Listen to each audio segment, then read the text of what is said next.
Daniel had learned early in life how to keep things to himself, especially wishes, because wishes had a way of hurting when they were spoken too soon, and so the one he carried stayed buried deep inside him as he lived a quiet, carefully balanced life in a small Oregon town where mornings were predictable, evenings were calm, and nothing unexpected ever knocked too hard on his door.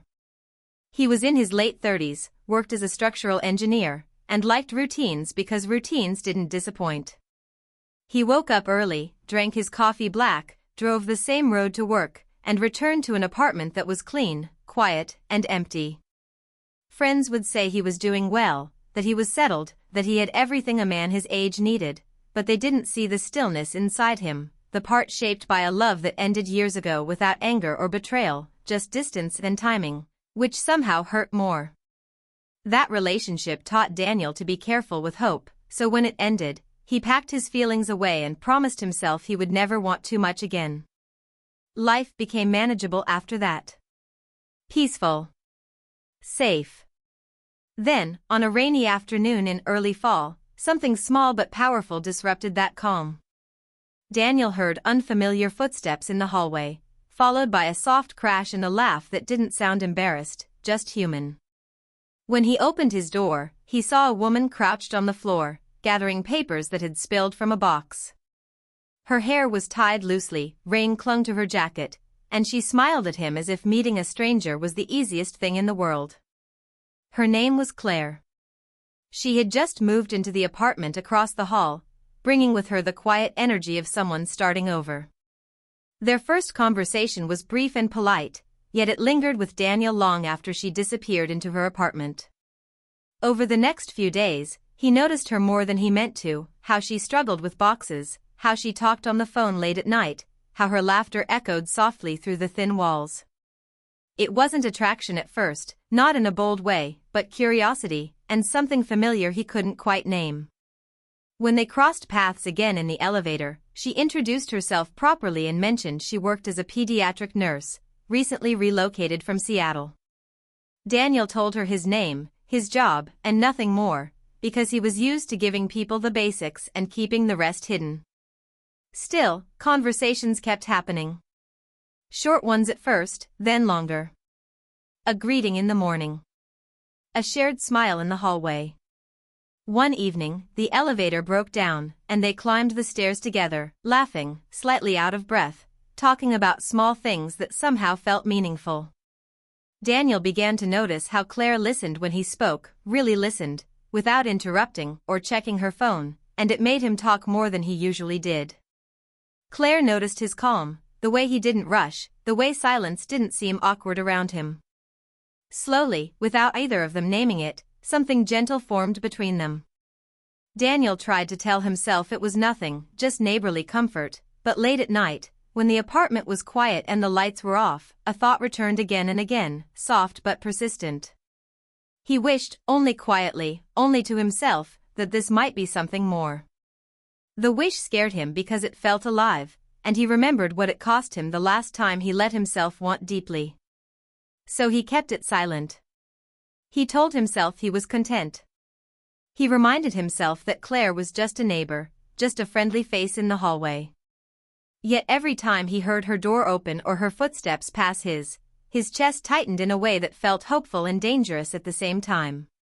He noticed when she came home tired, when her smile faded for a moment before she put it back on, and he sensed she carried her own unspoken pain.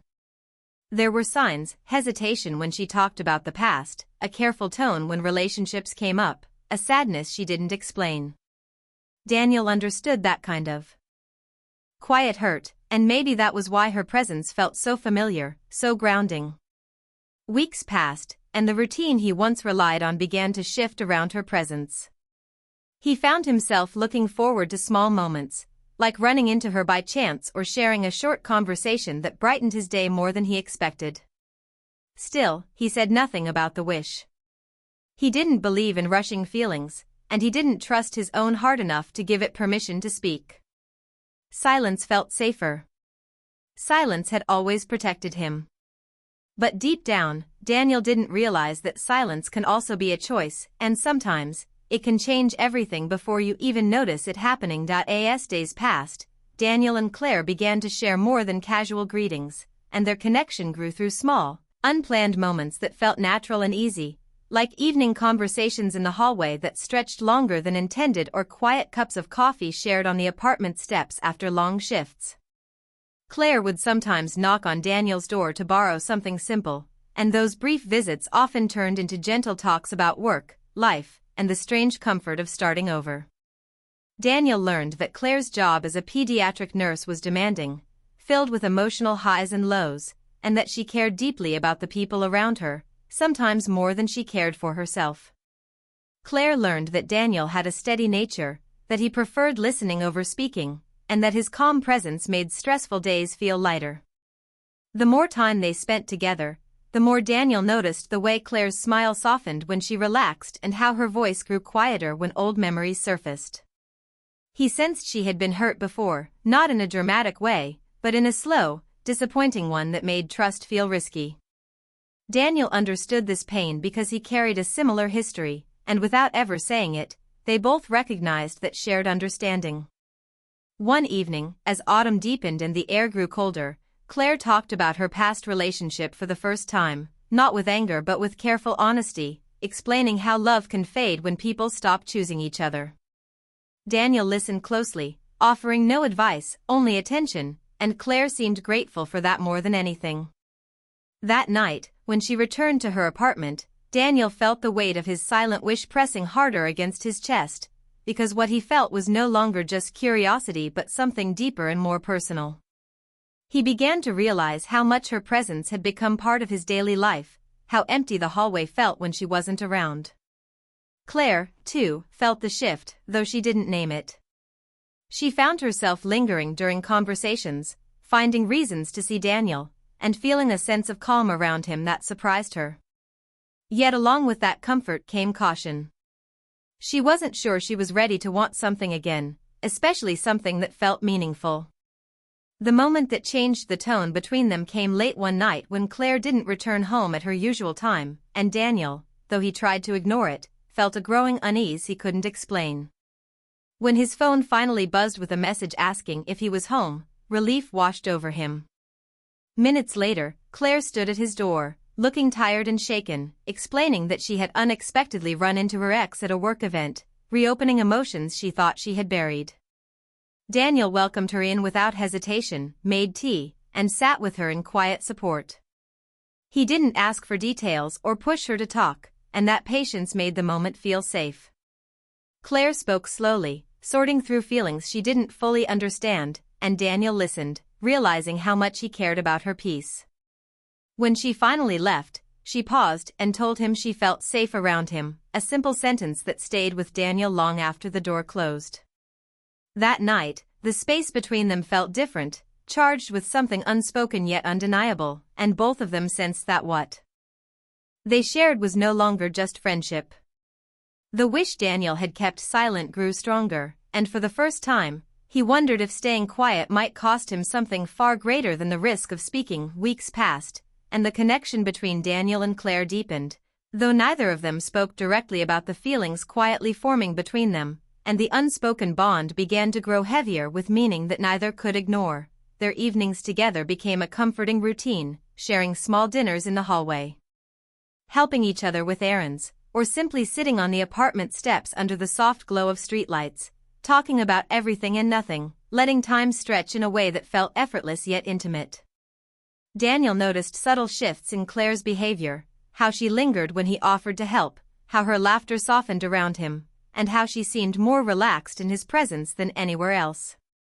Claire, in turn, observed Daniel's careful attention, the way he remembered tiny details about her stories, and how he never judged or rushed her, creating a safe space that felt rare and precious. But amid this closeness, both of them sensed hesitation. Claire often pulled back slightly, as if protecting her heart from a risk she wasn't ready to take, and Daniel felt the tension between hope and fear, realizing that his silent wish for something more was becoming urgent and impossible to ignore. One afternoon, Claire knocked on his door holding an envelope, her hands trembling slightly, and Daniel quickly learned that she had been offered a job at a children's hospital in Denver, a fantastic opportunity that could change her life but also take her far away. Hearing this, Daniel felt a mixture of pride for her success and fear at the thought of losing the quiet bond they had been building, and that night he wrestled with his thoughts, recalling the years he had spent guarding his heart and the silent wish he had carried for so long. He realized that if he continued to remain silent, if he didn't risk speaking, he might lose her, not to another person, but to uncertainty, to his own fear of being vulnerable. By the next day, he decided he could no longer let silence dictate his life, so when he saw Claire, he chose honesty over caution. He didn't make grand declarations or rush her into feelings. Instead, he spoke simply about the wish he had hidden, the hope he had nurtured quietly, and the fear that keeping it to himself might cost him the chance at something real. Claire listened, surprised and moved, and for a moment, the air between them was heavy with possibilities, a quiet tension that made every small gesture, her hand brushing a paper, his hand on the doorknob, feel significant. Neither of them promised forever, and neither tried to define what they were feeling immediately, but in that shared space of openness and vulnerability, a new understanding formed, one that allowed them both to admit, even without words, that something important was beginning to grow. Daniel finally recognized that courage wasn't the absence of fear but the choice to move forward despite it, and Claire realized that trusting someone again didn't erase her past, it gave her the chance to experience something new, something gentle and sustaining. That day marked the turning point. Silence was no longer a shield but a choice, and choosing to speak, even softly, changed the rhythm of their lives in ways neither could have predicted, planting the first seeds of a love that would unfold slowly, tenderly, and with intention. When Claire took a step closer to Daniel, the tension between them finally shifted, and for the first time, they spoke openly about the emotions that had been quietly growing for weeks, acknowledging the unspoken bond. The comfort and the trust that had formed through countless shared moments, small gestures, and patient conversations, realizing that what they felt was more than friendship but not something to rush or define immediately. Claire admitted that she had noticed her own hesitation, her fear of repeating past mistakes, and how easily the feelings she had tried to suppress had begun to matter in a way that surprised her, while Daniel confessed that his silent wish, once buried deep inside him, had guided every thought and small act toward her, and that he had finally chosen to risk honesty because he understood that keeping quiet could cost them both something irreplaceable. They did not need grand gestures or dramatic promises. Instead, they chose to let their feelings grow naturally, intentionally, giving each other space while staying close, savoring the moments when they could simply be together without pressure, and understanding that love could develop quietly, tenderly, and safely when both hearts were ready. Claire decided not to take the job in Denver, realizing that starting over somewhere new could wait until they had explored what was unfolding between them, and Daniel, feeling relief and hope, understood that their connection had the potential to change his life in ways he had longed for silently, for years. In the weeks and months that followed, they built their relationship on trust, honesty, and mutual care, learning to navigate vulnerability with courage and patience, discovering the depth of companionship that comes when two people allow themselves to be seen and understood, and finding joy in small, everyday interactions that reinforced their bond without needing to rush toward a future neither was ready to define completely. The silent wish Daniel had once carried alone had transformed into a shared reality, a gentle love that grew stronger with time, marked by understanding, laughter, quiet support, and the kind of trust that makes ordinary moments feel extraordinary. Both Daniel and Claire realized that sometimes the most meaningful connections begin slowly, with patience, courage, and a willingness to speak honestly, and that when two people choose to nurture a bond rather than fear it, life can change in subtle but profound ways, turning quiet hope into a love that reshapes their world without any dramatic or sudden gestures, only through steady, heartfelt choices. Years later, when asked how it began, Daniel would smile at the memory of the silent wish he once kept hidden, and Claire would add that courage and honesty had turned that wish into a life they shared, proving that love doesn't always arrive in grand explosions but often in gentle, steady ways that make every shared moment feel vital, precious, and transformative.